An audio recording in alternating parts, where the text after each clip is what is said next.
Hello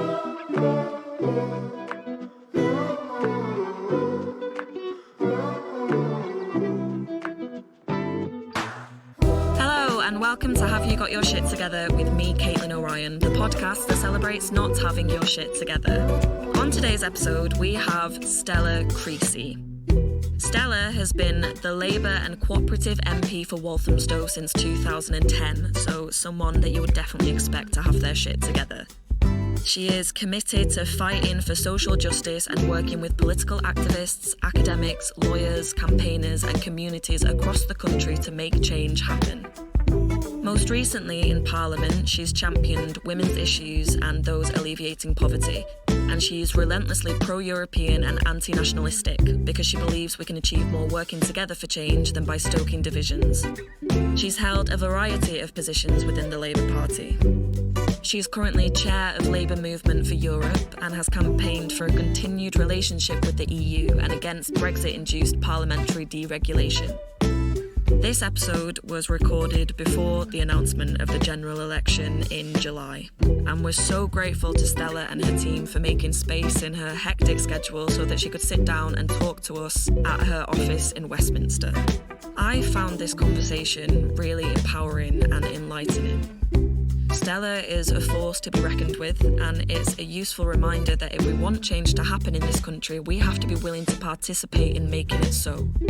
The state of politics can feel overwhelming, but we have to believe that our voices matter. So often we can forget that the people representing us are humans too. And Stella really opened up to me about some of the challenges she's faced in her personal life alongside being a politician. Be that in experiencing harassment or trolls online, or the miscarriages she's experienced in her struggle to becoming a mother. I hope you enjoy the episode. Here's Stella Creasy. Okay, well, hello, Stella Creasy. Hello. Thank you so much for agreeing to be on the podcast. We haven't heard what I'm going to say yet. I know. You might cancel all of us with what you have to say. But no, it's great because we contacted you because Ant and I both live in Walthamstow, which is, of course, your constituency. God's own country. In God's own country. I went to God's own junkyard for the first time the other day, which is amazing. Never go there with a hangover. That's all I can tell you. Yeah, it's quite a lot. It's beautiful and they do lovely food, but the lights just... I had no idea that it was a cafe and stuff. It's very cool. I have to ask you, have you frequented the karaoke at the Trades Hall? So I've been to lots of things, but I hate karaoke. I just hate karaoke. Like, I hate musicals. I am a Democrat on lots of things, except when it comes to music. But I'm an unashamed snob. Really? And I hate people murdering songs I love. Oh no! Is my idea of pain. Thing. No, it's just wrong. Wow. And in fact, I have parted ways with former paramours who say, let's do karaoke. Really? That's nice. It's not. It's never going to happen, mate. Yeah. I mean, I'll go when people are doing it. It's just not one of those things that's on my list of fun, like going to musicals. Yeah, because I would say that karaoke at the Trades Hall in Walthamstow is one of the best in London that I've been to. The Trades Hall's great. It's great, isn't it? They do. I was just trying to work out to go to the indie disco there. Cool. I've frequented the Trades Hall. I just karaoke. Yeah. Even when Victoria Sponge is overseeing things, she is a Walthamstow legend in many ways, but still. That is such a great name. Oh, she's classic. Yeah, my friend's going to, I think it's a Radical Banner workshop or something that's there tonight. Yeah. They're very cool things on Home ec was one of those things they made me do at school. Yeah. Sewing, cooking. Yeah. You could just tell I wasn't going to be part of I wasn't going to be part of the patriarchy in many ways, but skill was not was one of the things that ruled me out as well. Yeah, fair enough. Okay, well, on a scale of shit to together, how are you feeling today? That is a good question. I mean, given that I don't think I've ever actually felt together. Okay, good. I'm also not somebody who ever... I mean, maybe for my sins, I've never actually got to the point where I think, actually, I just can't go on. And I think that's a really... In the job I do... Yeah, my God. Where I have my mum's voice in my head the whole time going, it's not about you. It's not about you. She's like, stop thinking that this is about you because otherwise it will do your head in. Oh, God. In terms of, like, consciousness of just how awful it is, like, every single day in this job, you see how things are broken. Yeah. And you would be a weird human being if that didn't hit you emotionally. Yeah. But as I say, I always have my mum going, like, stop, like, you've got to work out what you can do to help. Yeah. So the shitness comes from thinking it is unrelenting. Yeah. The, not positivity, because it's not, the determination, Yes. I think, like no, this is not acceptable, puts me at maybe a 7. Yeah, wow. Because actually one of the things I do feel, I've been doing this job now for my sins since 2010, so we're talking about 14 years. Yeah. Like, actually, when people come to me now, I have a much stronger sense that it is possible to challenge things, it is possible to fight things, whereas when I first got elected, you were like, oh my God, what are we going to do? And I bet when you're behind the veil as well, like, I mean, the things that we're aware of in Are the you news... comparing Parliament to the Wizard of Oz? Because, I mean, that's probably not an unfair... like, I always talk about it as Hogwarts gone wrong. Okay. Equally, there are lots of people in weird costumes walking around. Yeah, so, you fair. know. Yeah, but like I say, when a pair of ruby shoes would be nice. Stunning. But yeah, when you're aware of everything, that must just feel overwhelming. So I guess action is the only way through that. Yeah, there's a very famous, it's from American trade union politics, don't mourn, organise. And I've always had that in my head. And at the moment, even after 14 years, I still feel capable of organising. So I still feel like, right, we're not giving up. But I got involved in politics for my sins 30 years ago, and it is worse now than it was under Thatcher. My God. Like, just the level of things that you see. And I remember I was, you know, young and eager and keen getting involved in politics when I was a teenager, being shocked coming to London and seeing people sleeping homeless. But now, like, that is so... And actually... the stories behind why people are homeless, the casual nature of how it happens is worse than it was. Like, at least then, it was quite an extreme thing and people saw it as extreme. Now people see it as commonplace. You see it and every that's day the thing I think is the most... That is the shit you're trying to get sorted. But also, like, people's mentality to that changing and almost becoming numb to it because you are so expected to see those things daily now. Yeah, I also think it's the nature of where we're at in the world right now. Like, I don't mean to sound like a Dan Brown novel, but it is a fight against good and evil. It is, and the evil that is the kind of Donald Trump, Geert Wilders, AFD, like the rise of the far right, which is about divisive politics and says, and there are extremes on the left as well, people who are like, what you got to do is find someone to blame. Yeah. And that's how we win power, is we tell you whose fault the shit is, if we get your analogy, and that's enough, because we just give you someone to hate. Yeah. And hate is a powerful expression, powerful emotion. It hits people in a sucker punch. Yeah. The stuff that I do, which is the boring, patient, okay, what are we going to do about it? What can we do now? Can we persuade people to do this? Like, that comes from the good of kind of, no, the world can be a better place. The hope. But it's a lot of hard... And God, it's a lot of boring meetings. And, like, hate is just much easier, quicker. It's a cheaper hit, isn't it? And it's a fueling emotion, isn't it? Like, what do we want to do? Well, we want to sit around and plan and have a spreadsheet. No.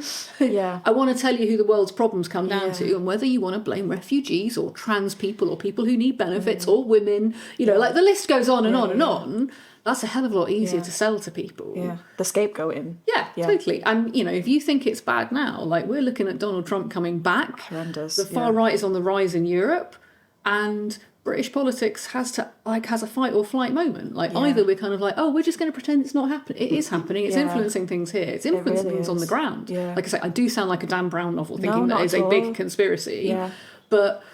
I see it every day, just in terms of how it's crept into people's sense about the world. Yeah. Before we even get onto, like, what is the point of me as a politician? You know? And it's not exactly like Parliament and this place has covered itself in glory in recent history to show people that even it could be different. Yeah. Well, I think just hearing you say all of that stuff, because I remember doing so. You're like, why would you do this? Thanks, everyone. If you're still with us by the end of this episode. 7, but now I'm like a 3 and falling. I know, you're bringing me down. Because I did politics at A-level. I don't mean to brag, but if you have any space here going, I am available. But I literally remember my politics teacher being like, it's really exciting times, guys. We've got a coalition. This has never been seen before. This is like absolutely breaking the mould. And we were like, oh my God, a coalition. But then since then, it's just gone chaos after chaos after chaos. Yeah, I mean, if you'd said to me in 2010, you know, you, eager, keen, and we were like, coalition wasn't exciting. It was like, what is going on? But actually, everything that's happened things since. that have happened since then, like you can look back now and you can see how because the biggest thing now about British politics is you can't catch a break. You can't get people to take a breath, take a step back. Like, we started with the Scottish referendum, and then you had Brexit, then you've got pandemic, you've got war in Ukraine, and it's like bang, bang, bang, more kind of moments of tension and conflict. And again, don't be deceived. There are people feeding that because it feeds their ends, because they want that chaos and that corruption. But just the physical space to go, like, this really complex, knotty problem. Yeah. I mean, God, I wish that homelessness was at the top of some of the political... It can't be, because at the Yeah. moment we've Too got much war space. breaking out in all sorts of places. And it's like any moment that like the environment comes into question or something, and then you're diverted to something that feels more immediate, like war or something, you know. Yeah. So like just the pace of what you're Yeah. doing. Like I look back at that first period between 2010 and 2015 and think like, that was quite calm. Like, I long for compared those to days. now. Yeah, it's wild.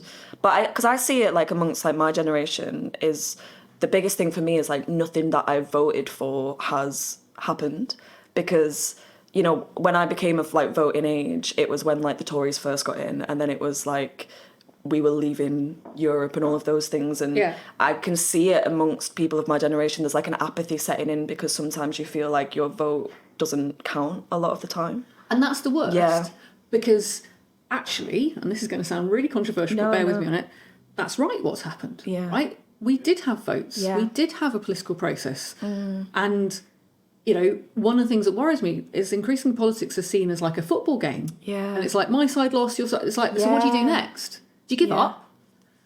Do politicians find someone to blame? Like, oh, yeah, you were misled. It's like, actually, rule number one for me, the public are never wrong. Yeah. So if my side has lost an argument, it's on us to figure out how we win That's it. so true.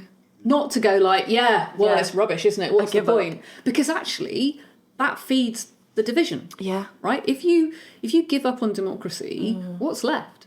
So for the right, I'm an unashamed socialist, right? But socialism, Oscar Wilde was right. The problem with socialism is too many evenings, because if you believe that individually, no matter how wealthy you are, you'll never be able to achieve as much as if collectively you pool all your ideas, your resources and your energy, you can do amazing things. You've got to get people in the room. Yeah. People have got to believe that it is possible to change things, that things can be different. Yeah. If you're the right, you have the market to fall back on. So you can always say, well, we'll let money decide.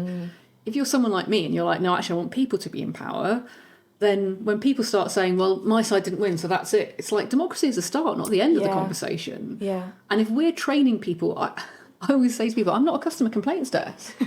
Like, I am your worst nightmare as your local MP, let alone in here. Yeah. Because I'm like, well, great, you've come and told me about it, now what? And people are like, no, I've told my MP what I want to see happen. I'm like, sorry, do you think I have any power on my own? Yeah. No, that's not how it's like, collectively we can do things. So you're going to need to get involved. And at which point people go, okay, bye. Like, you're weird. Yeah. Like, I've signed a petition. I clicked a button online. Something should happen. Yeah. I voted once. It's like, no, you've got to be part of change. Because actually, it isn't a Dan Brown novel in the sense of, I wish there was a conspiracy. I wish there were evil people around the world secretly pulling the strings. Because at least it would mean somebody had a plan. Yeah. The reality of the world we live in today is like lots of bad and good shit is happening all at the same time, really quickly. And all the structures we've put in place to try and deal with it just can't keep up. And then you've got absolutely people who enjoy the chaos and confusion because whether they make money or whether they feel it furthers their cause. Yeah. And then you've got everybody else sitting around going, what do we do now? And actually that can't be the job of 650 people in a place that looks like Hogwarts gone wrong. Yeah. So every generation has to find a way of working together, and democracy should be the most empowering process to do it. That it's not is not the problem with democracy. It's the problem with how we are running it. So for me, every time people say that, I'm not like, it's really bad, you should just get what you want. It's like, what are you doing to make it better? Yeah. Which is why I'm your worst nightmare as your MP, because the only way I know change happens is if I get people involved. Completely. It doesn't happen because you've told one person and that, you've written a rather smug email, and I get a lot of them, if I'm honest, from across the country from people. Well, this is what I think should happen. Yeah. Great. How are you going to make that happen? Because the idea that I'd love, I'm not actually a benign dictator, except in a disco. Yeah. Then when it comes to music, absolutely, I know what we should be listening to. I know what will make people dance, and nobody should argue with me. But on everything else, no.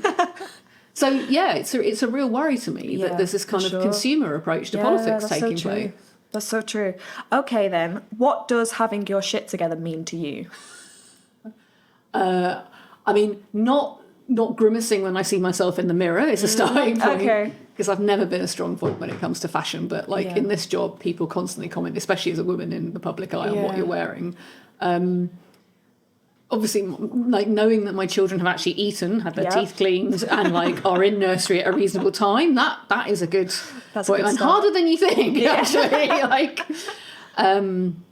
And also, so one of the things that early on with this job I really realised is that you could literally spend all day here. You could sit on the benches, you could hear the same speech being given 3 different ways. You could make that exact same speech yourself. Nothing would change. Wow. So you have to fight against the kind of process and the presumption about what it is you're meant to do. So many often times politicians are kind of used as a prop in it, like whether it's in a photo or to appear in the chamber. That doesn't change things. And the point is I got involved because I think change can happen. I think change would be a good thing. So you are getting your shit together for me on a day is like, what are we actually going to get done today? And kind of clearing away some of the kind of, oh, well, you know, can I, like people being like, can you go to this meeting? You're like, okay, why? I don't know. I was just told to ask my MP to go to this because like, it'll show your care. It's like, okay, but is there an action we can take? Is there a thing we can do? Clearing some of that away, chipping away to actually be able to get things moving in. Like, again, one of the things I feel now, 14 years in, I feel proud to have been part of, not to have led, but to have been part of lots of campaigns that have actually impacted. And one of the reasons they've impacted is because we've all shared that, like, actually, what do we need to get done today? What can we get done that moves the dial? Let's not just hold a meeting for the sake of it. Let's not just, you know, tell people there's an issue and go, oh, here's a photo. Like, no, let's actually find a thing, an amendment to a law or a person who's got power over it. Let's actually make something happen, like abortion in Northern Ireland or taking on the payday lenders or challenging leasehold. Like, there are ways forward that things can happen. And a good day, and a day when you feel that you've got your shit together is a day when you're like, yeah, actually, things are moving forward on that. A bad day is I've literally got to the end of today. My inbox is off the scale. Oh my kids are eating the furniture because they haven't anything to eat. And I've had 4 hours sleep and I just want to weep and watch terrible trash telly on Netflix. So how do you stay on top of all of that? Because you don't. All of those things Nobody does. Yeah. Nobody does. Yeah. And anybody who says that does, you definitely don't want to go down the pub with them because they're very strange. Like, nobody has everything organised. And I think, like, you know, if I was being totalitarian, what would I ban? I'd ban those Instagram accounts of people being like, oh, here's my life hack. It's like, fine, knock yourself out, love. Yeah. And to be fair, I'm totally influenceable. Like honestly, I asked for an air fryer for Christmas. Oh my gosh. Totally. Listen, I saw that you were air frying some crumpets the other day. I saw the thing about air frying crumpets to make churros. I was like, I'm down. Nice? Churros. I remember the first time I had churros when I went to Spain. I thought they were the most magical thing. It's a my kid hated them. Like, my kids were like, I'm not eating that. I was like, just give me of course you won't. Nobody has their shit together. People have degrees of things when they have good days and bad days. And actually, you know, as you get older, you realise that the person you're having the biggest fight with is yourself. Yeah. It's not other people's expectations. It's like, okay, that works for you. That knocks you out. I think it sounds like it is that thing of staying in your lane and trying to progress and move forwards and not being swamped down by, like you say, other people's opinions or like what your mum was saying, that it's not about you. It's like, it's just maintaining that steady moving forwards. My mum is an amazing woman who does a lot of work locally, helps run the night shelter. Yeah. She's an incredible role model. She's always had that in her head. I think the phrase I always think I want to try and help my kids understand is when people are critical is being able to say, well, what do you think what's going on with them that would make somebody say that? Yeah. Because the point about it's not you is like, get over yourself. Yeah. It's something else is going on in someone's life that means they lash out. And whether that is the people who troll you or the people who are antagonistic about things that you want to change. Like, I always believe, especially in this role, you should never come into it thinking you're right. Like, I get lots of things wrong. You should come into it with kind of curious about why people disagree, because so a good example for me was the work we did on tackling payday lending. I don't know how long you guys have been in Walthamstow, but when I first got elected in 2010, I used to count the number of payday loan shops on the high street, and we got up to 18 of them. Well, it's similar to Oldham, just like those kind of they were towns. Everywhere. Yeah. These companies were just they were not exploitation wasn't right. They were like scavenging over people's lives. Yeah. And lots of people were coming to see me locally who were getting into real debt with them, and I spent a lot of time looking at it. And to begin with, I was like, what we need to do is cap interest rates. That's the way to do it. And then lots of people in the sector were like, no, we don't agree. And I could have been like, oh, well, of course you don't agree because you're making money. But actually, I was like, well, I need to understand why. And they were right, because basically what these companies were doing, if you cap the interest rates, they'd just made up in charges. So then we came up with capping the total cost as a way of stopping like this big hole in any policy that would have stopped these companies exploiting people. Yeah. Listening to people who were telling me why I was wrong helped get to a better place. And I should always be grateful for the people who, like, wanted to have that conversation about how the industry was working. And when we got a total cap on they're just not there anymore. It's a source of pride to me that you can't really find these shops anymore. And we put Wonga out of business. Wow. And now I'm gunning for the buy now, pay later companies because they are just the same and they're doing the exact same thing. But you learn from those experiences. Yeah. Like, equally, I spend a lot of time talking to people who oppose abortion as a woman's right, right?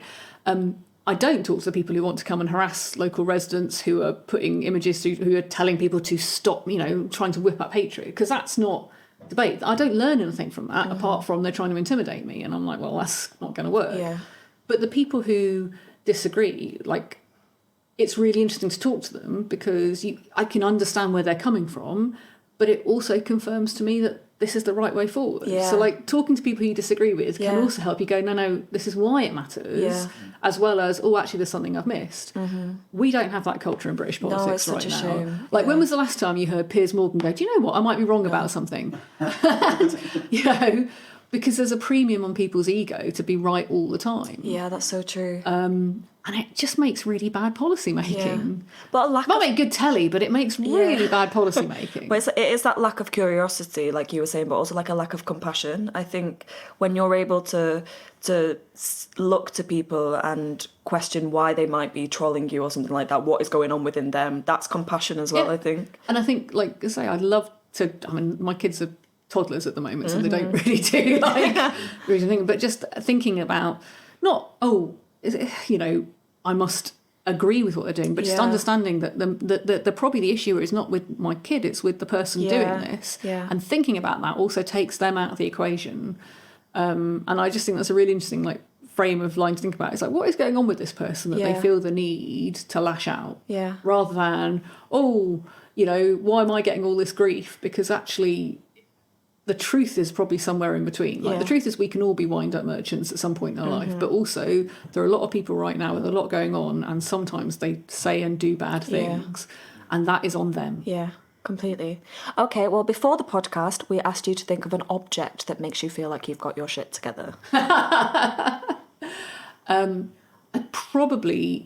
It ought to be something glamorous, like, I don't know, like, there's really amazing lipstick that makes me look, it's probably more like not losing my phone, because I put that thing down everywhere, but basically without it I'm kind of lost. And I'm really conscious about, my kids are toddlers, they're 2.5 and 4, and they look at pieces of paper and they try and move things because they're just so, and you think, and then you think, oh my god, what's going to happen when they get online? Like, I can't even begin to, the headspace to work out how to deal with that. That's another point when I start losing my shit, is like, oh my god, I'm suddenly responsible, and I can mess up all sorts of other things, but only get one shot with these guys. But yeah, I'd probably say and also a fully charged phone, because I'm one of those people who panics if it goes below 90%, much to kind of my staff think it's hilarious. But honestly, with iPhone batteries now, though, they're so weak. I get really nervous. You rely on it for everything, don't you? It's like totally your calendar, but then I literally would not know where I was going without City Mapper. Well, and I can probably only do because the volume of stuff coming in. I mean, we every so often we try and count the amount of emails, and then you just give up. Yeah, I can only just about deal with stuff if I can.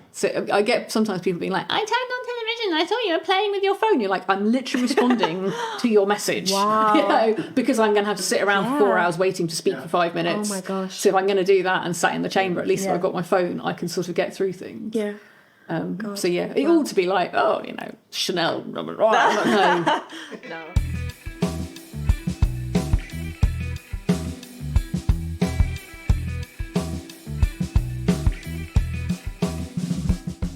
A time in your life where you felt like you really had your shit together. Oh, that's that interesting one. I mean, retrospectively, I would say, when did I feel like... probably actually, I was a local councillor, and when I stood down from being a local councillor and I became, I got involved in youth work, and I was running a charity on kind of grassroots activism.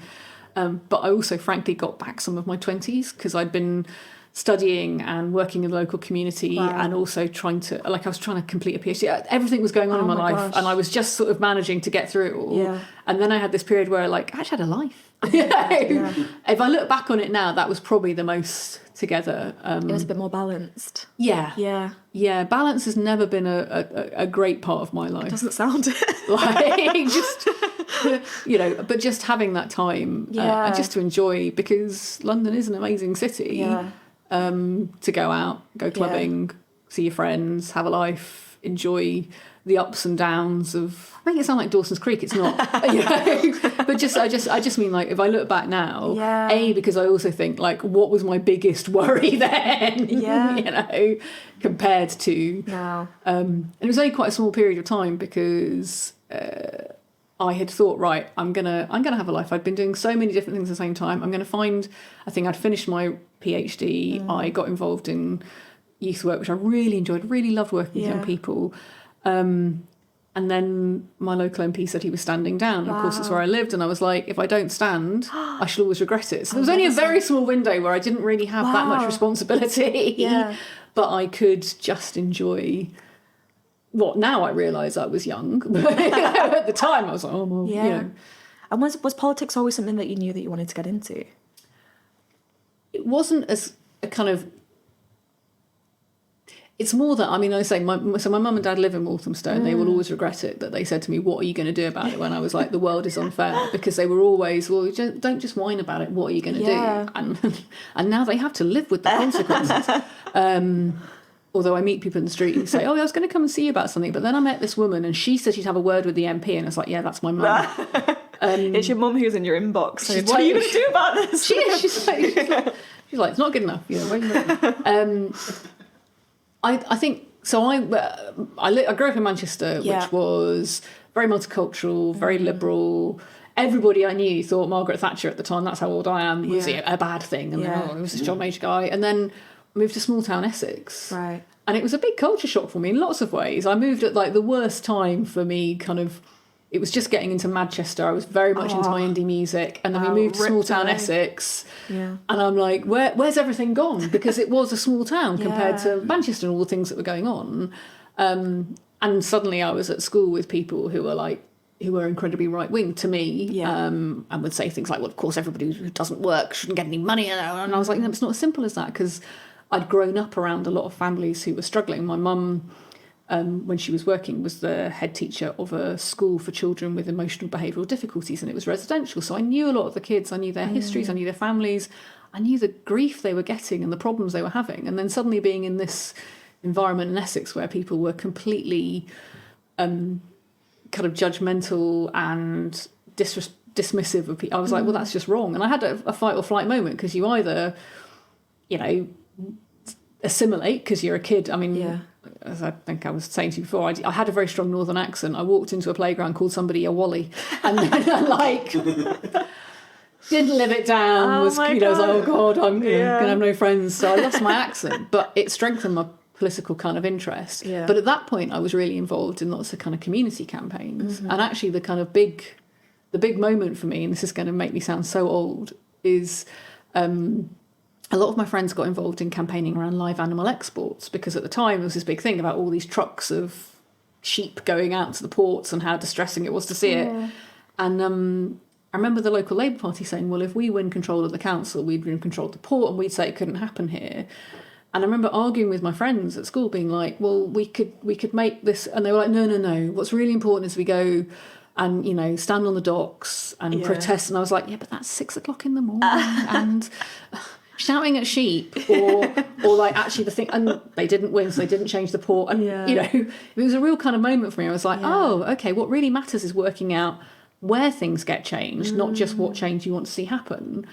And from that moment onwards, I got much more involved in party politics. I mean, I've still been involved and still continue to be involved in kind of community campaigns. And I've never seen the difference. So even, as an elected person, I'm still very involved in lots of community and voluntary groups, because it doesn't seem to mean either or. Yeah. What matters is, where the power is to change things and how you're accessing it.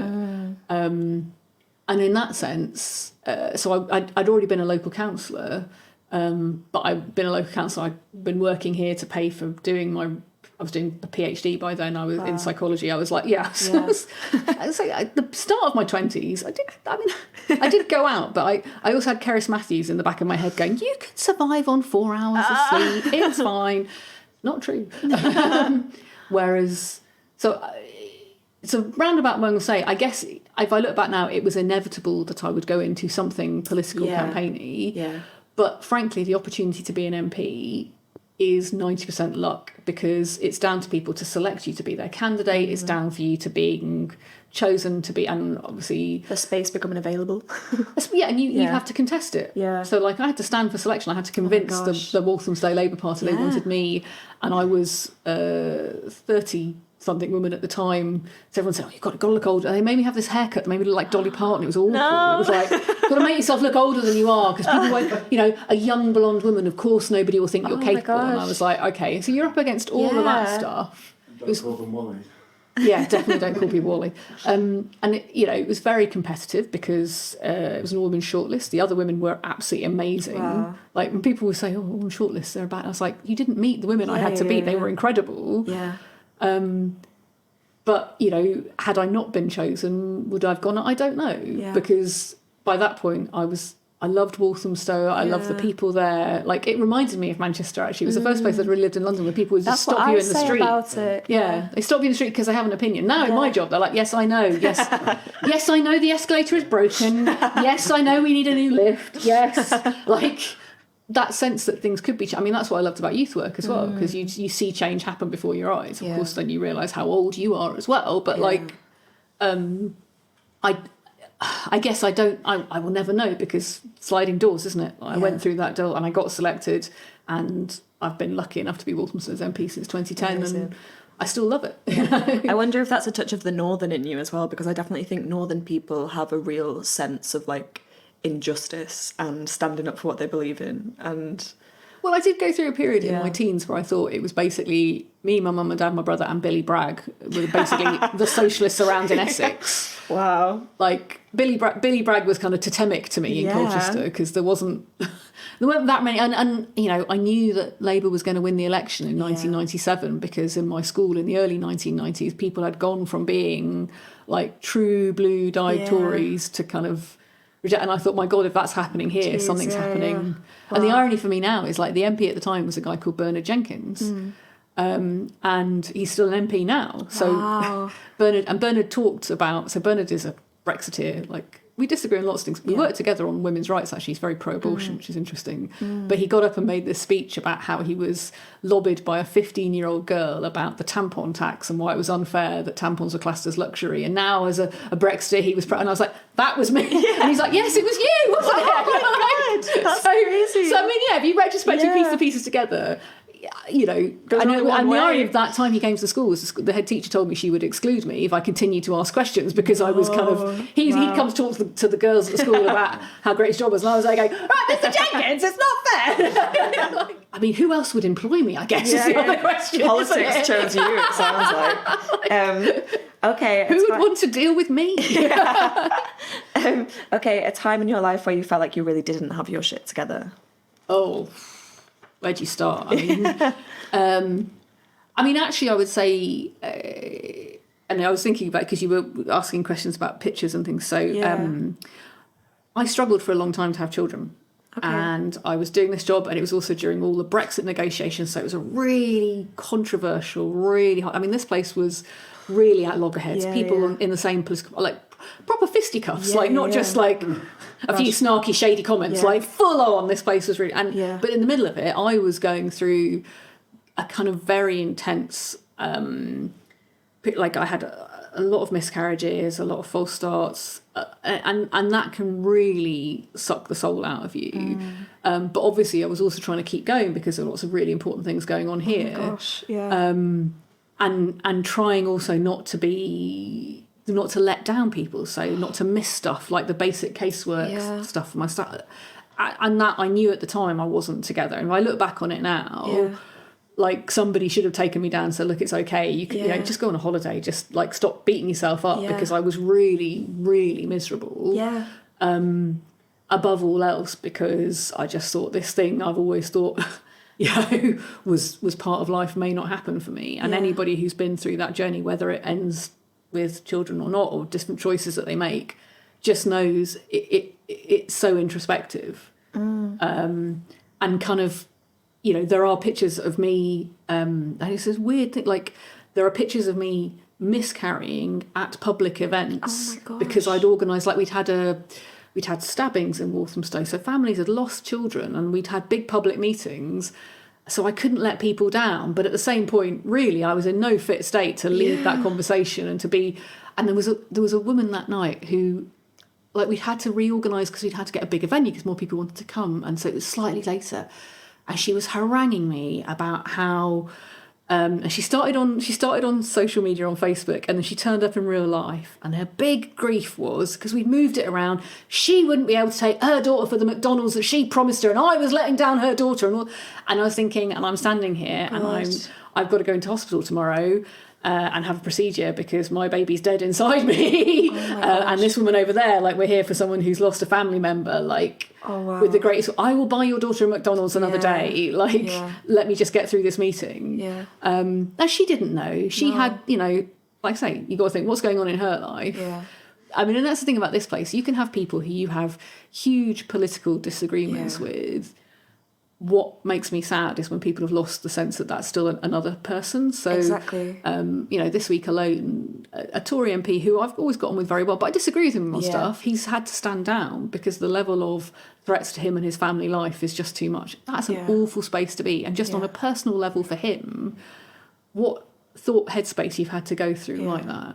And sometimes this place, some of the most powerful moments are when people actually do share. So when people talk about baby loss or their experiences of the healthcare service, things that have happened to them, and I think it just shocks people to go, oh yeah, like there's the knockabout stuff, the PMQs, and then there's like real life. You're a human at the other side of it. And so absolutely, like I look back now at those pictures from here was this big community event and we were organising it all, and I just think I don't know how I got through it all. We did, and I don't think anybody in that room would have known what was going on with me. I mean, even my staff didn't know what was going on with me. But whether that is like the healthiest attitude, like now I think I wish I had more confidence to say, actually, I just can't do this at this because I need to like collapse. Otherwise I won't recover. Thank you for sharing that. I think that's such a useful reminder that, like, when it comes to politics and stuff like this, it can almost feel so existential and it's so big that it's so useful to remember that there are just people at the centre of it. And also from what you're saying is that balancing your own life and the trauma that you were experiencing at that time, but also having to step up and not wanting to let people down because, women have fought for their space in politics and stuff like this. And I mean, like, say, what really mattered as far as I was concerned was, this was a community grieving where we were losing young people to knife crime. We needed responses from the police. We managed to get the deputy mayor to come to that meeting. It was like a big, but if you lose a child, like if you miscarry, you can't predict when it's going to happen. Because up until that point, I thought I was going to have good news, and obviously it wasn't meant to be. That is how life can be. I see it actually now. I mean, so as I've gotten older, what I've realised is that vulnerability is not a weakness. It is about, because partly it's showing people that you can cope. Definitely. And that's the thing I think now is, like, we put a lot of pressure on people to be perfect. We put a lot of pressure on people in public life to be always right on that. And actually that creates some of the worst environments where people don't ask questions, people don't tell you really what's going on, they make bad decisions because they're under a pressure, because actually we haven't worked together to relieve that, to make better choices. And actually a lot of like the best wisdom within society is from people who have learned from their mistakes, and they can come back and they can try to be the change to help other people not make the same mistakes and stuff. Also just a sense of like, it won't be forever. At that point I needed to grieve, and I didn't. It sort of happened retrospectively when I sort of came to terms with what was going on, because you can't avoid grief. Grief's always going to catch up on you. And actually what I know of Walthamstow, without a doubt, had I had more confidence to be able to say to people, look, I'm sorry, this is a really difficult time for me for something very personal, I don't think anybody would have maybe the woman who wanted her daughter to get her McDonald's might still have thought that was the most important thing in the world. Yeah. But also there would have been other people in that room going through all sorts of things. Definitely. There would have been other people who hadn't what you want is an open culture where people can cope with vulnerability together. And one of the things I've always tried to do as a local MP and also nationally as well is to create a space and to be a support to people.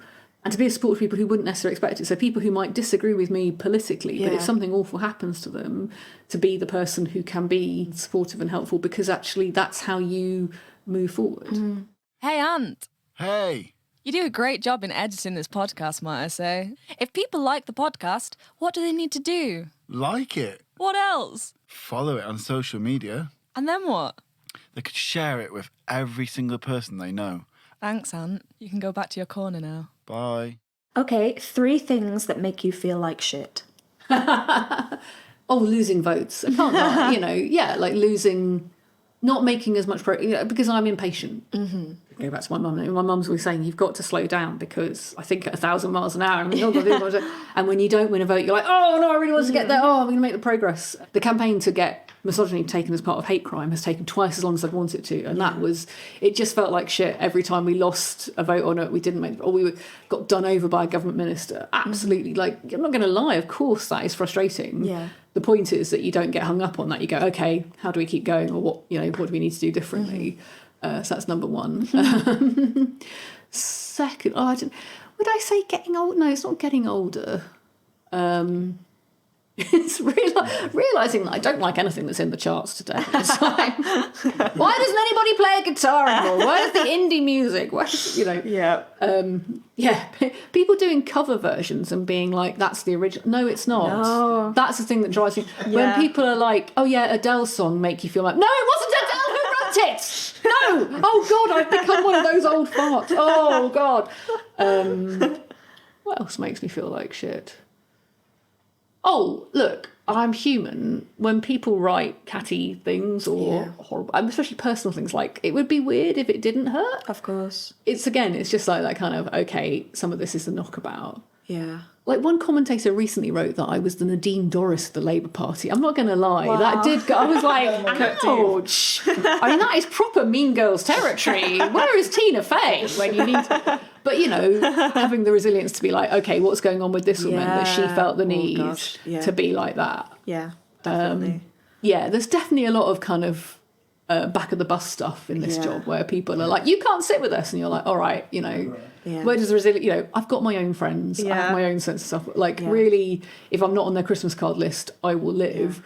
But I am also human, and you're like, oh, yeah, for sure. That does, like, of course, you're not, like, it would be weird. I mean, like I say, the people who enjoy conflict, the people who enjoy being called shitty names, like that whole Piers Morgan thing, revelling in it, bit weird. Yeah, it is. Yeah. Okay, in contrast to that then, 3 things that make you feel like the shit. Cake.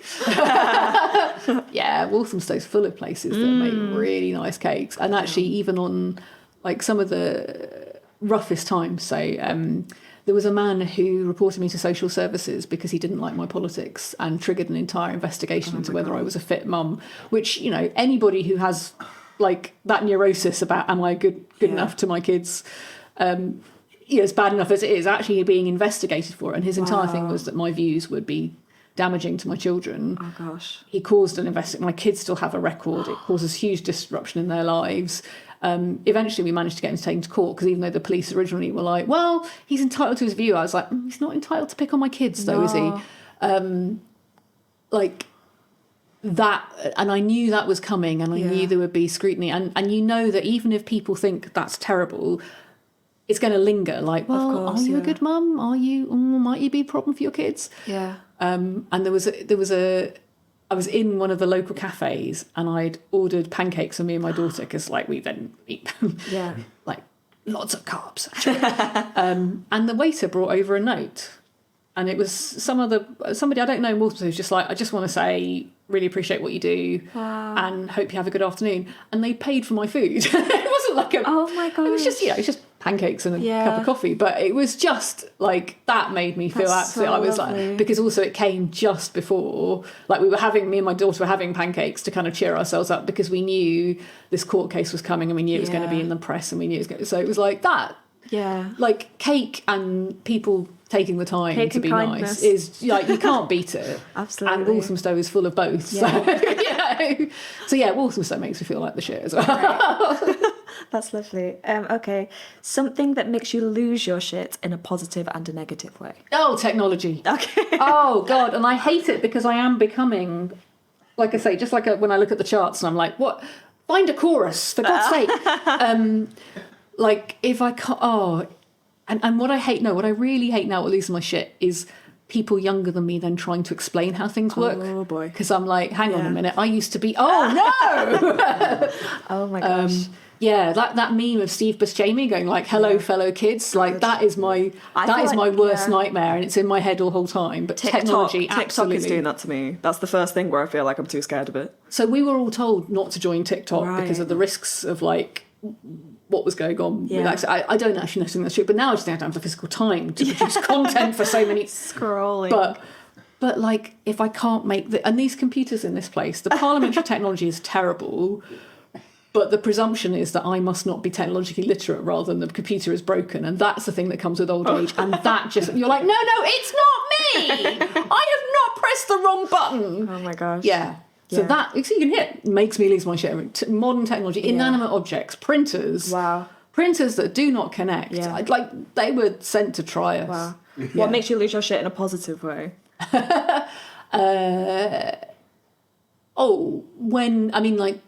When you see people do well, I'm not going to, I still look back. So when Latalo got his silver, not gold, I've always said to him I want a gold because I really want Walthamstow to get a gold postbox. So Latalo Mohammed is from Walthamstow, he's our Olympian.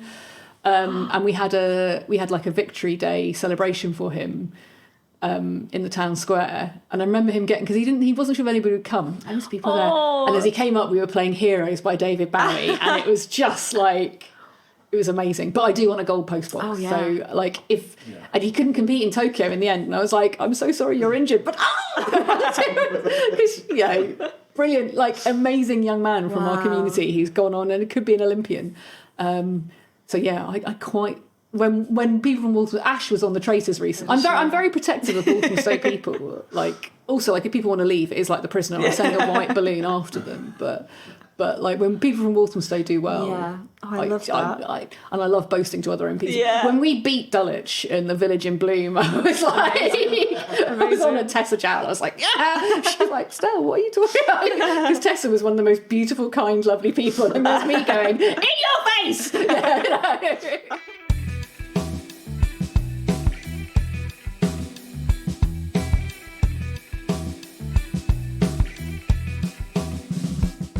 A moment that you found some shit out about yourself. Oh God! Well, I mean, you should never Google, and you never Google yourself. You never. And it got really awkward because there was a point when actually it was quite helpful for picking up casework to search on my name on Twitter. But then, of course, you see something like, no. But also, then people changed my Wikipedia, and at one point. People would change my Wikipedia to claim I was having babies with all sorts of people. Oh my gosh. Which was really bizarre because I didn't have any kids and I didn't... and they didn't know, obviously, that was a real problem. And I was like, oh, wow. Where's all this coming from? And also there was one which was all about how I was flying to various South American countries and drug dealing. And I was like, well, given that I've got a chronic fear of flying, even this one is... And it was all I don't know why. Somebody just took for ages to amending my Wikipedia. Wow. And I have a principle to say that you don't. I will not... If it's wrong, it's wrong. It's somebody else has written it. But also, but then you're like, but there's wrong and there's really weird. Wow, that's wild. Some of the best conspiracy theories come from that. You found out a lot of shit about yourself. I know. I was like... shittest piece of advice you've received? Don't feed the trolls. I really, really, really grinds my teeth when people are like, oh, just ignore. And you're like, great, so you want me to soak up all this grief and all this unpleasantness and all this crappiness... because it makes you feel better to say that rather than dealing with the person who's doing it in the first place. Yeah. I spend a lot of my time trying to get public agencies to essentially turn the telescope round. So to stop for example, telling young women to be careful and not wear headphones and, be alert at their rounds and catch the perpetrators of sexual violence. And it's the same thing with the trolls thing. And I see it now with politics. We haven't fed the trolls. So the trolls are now defining what the debate is. Yeah. So they're winning anyway. Yeah. Actually, sometimes you have to stand up and fight. The things I read about refugees, like this idea that somehow if we stopped refugees coming to this country, it would stop us having violence against women. It's like, you don't know who's causing this. Yeah. But the don't feed the trolls is like, don't engage. It's like, no, actually, I really passionately believe around the world, progressive people need to stand up, because for too long the debate has been defined by and the loonies are moving things. The far-right people are moving things to such extremes that we're now having these conversations about who is the biggest risk of, like, minority groups, rather than asking ourselves, like, how do we stop? Because violence exists. Yeah. So don't feed the trolls seems to me, it's like the kind of the culture wars stuff. It's like, actually, even when you don't engage, they win. Exactly. And you're leaving people living with all this grief. Yeah. Like, you can block and block and block and block and block. It doesn't work. It's like you need to tackle the you need to tackle the people who are doing it. Yeah, completely. Okay, shit you wish you'd known sooner. Well, when I look back now, definitely not to wear blue lipstick, because my brother was the one who took me aside and said, Stella, you look like you've been kissing fridges. Oh, wow. And I was not a good goth. It didn't work. Listen, you're in your trying things out era. It's fine. Yeah, but now I see it's like it's really trendy again. I'm like, still looks like you've been licking the freezer. Just walk away. I think also that, it's so funny, this is how I feel like I'm getting old. When I was younger, there was an awful song, I used to hate it, the Wear Sunscreen song. And I used to think, oh, God. Yeah. And now I listen to it, and it's a bit like watching an episode of Bluey, where, like, you're like, oh, tearful. Right. Like, there is no advice anybody can give you that you will ever really listen to until after it's useless. Yes. And that's, I think, the point. It's like, retrospectively, you realise that you need to cut yourself a break, that actually it's okay to say no. It's that the worst will not happen if you walk away from something. And equally, there is no harm in trying. Like, all of that stuff will never ever make any sense at the time. It's only when you look back. Yeah, and I try very hard now. So whether it's kind of the like I'm in a lot of neurotic WhatsApp groups, because there's MPs and there's mums and there's community, and everybody's trying to tell each other what to do. Yeah, and actually, it doesn't work like that, and it doesn't help people. It's a bit like the kind of life hack stuff. It's like all you think is, so it's much better to cut yourself the slack of, like, you're going to do what you think is the right thing to do. The only thing you can do is be there to hold people's hand and help them keep going. Yeah, I love that. Okay, we're at the point of a shit shot. So this is the photo that, to the outside eye, looked like you had your shit together. Oh my God, I'm going to vote. Probably photos of me campaigning. There are a number of photos of me campaigning that I know actually at the time bad things were happening to me physically, but I felt I had to keep going. Yeah. And I look at them now and I think, that felt at the time like the thing I had to do, but actually I wish somebody had said to me, it's okay. Yeah. And because the other thing my mum says to me is the world will not fall apart if you are not there. And she's right. Like, you've got to get over yourself that somehow I've got to run everything. Yeah. And that, those photos, those are moments. There also, I have hundreds of photos of my phone of me and my kids arguing, because sometimes getting them to stop arguing with each other is like they enjoy playing with a phone. So it's like I've got this whole stream, and like you can see on my face, like a burst. Because you find ways to try and divert a tantrum in yourself, let alone. Well, okay, Stella Creasy. Have you got your shit together? No. And that's okay. It really is okay to not be perfect. Yeah. It's okay to get some stuff done every day, not everything done every day. Yeah. I wish we could live in a world where we all give each other a bit more space to mess up, because then we probably could keep going. Yeah. We all cancel ourselves every single day in lots of different ways, but actually it's really okay. Yeah. Yeah. And like, that isn't a recipe for not telling people when things upset you. Like, some of the hardest conversations I have with people are absolutely when people are I'm banged to rights, I've missed something, we all have our own privilege. Like, of course that is going to create a worldview, but that curiosity can extend to yourself as well. Yeah. And I think just having that space to say, I don't know what I'm going to do, but I want to try and do this. How do we get there? That's the best question I ask of people. So that's why people also run away, because they're like, oh, you're going to make me keep doing things. It's like, yeah, because I don't know what to do, but you might. And together, this thing about the job I do is it's an amazing platform for change if other people will work with you. So I've got to find ways of learning from other people. You can't do that if you turn up being like, I know what to do, I've got that. Like, no. Yeah. So nobody's got their shit together, and that's a good thing. Yeah. We just need to be more honest about it. Yeah. Well, thank you so much for coming onto the podcast. That's okay. Thank you for asking me.